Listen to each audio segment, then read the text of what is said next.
Sayo pa lang sa udto mga idol no, magpaayo do si sir sa iyang DS62. Ang unit na to karon mga idol, ang problema day ani dili mo gana ang iyang AC blower sa iyang aircon mga idol. Kuha lagi siya. Kinanglan pa nimo siyang kupupol. Diri sa iyang kan. On ang aircon. On ang aircon pero may blower.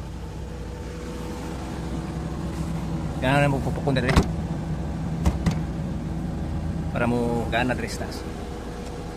Kay problemado man ang blower mga idol, ato na siyang tanggalon diha og ato na siyang paningkamutan nga ma-repair basin makaya ra na to limpyo-limpyo or ilisa na to og carbon brush mga idol. Okay, natanggal naman nato ang blower mga idol sa AC. Ato na siyang ligwat-ligwat don diha, ato na nang bungkagon para makita na to unsa gyud pinaka problema. Unya ato ana lang na siyang limpyo-limpyuhan kay okay pa man iyang mga carbon brush.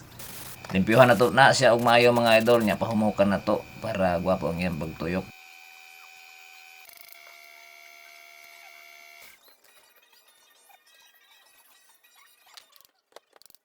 Og pagkahumang nalimpyuhan ang blower mga idol og ato na po siyang na-assemble. Di na ta maglangan kay wala pa mo tanaw ning video. Ato na dayon ang testingan diha mga idol kung mugana na ba siya. Okay. Okay. Job.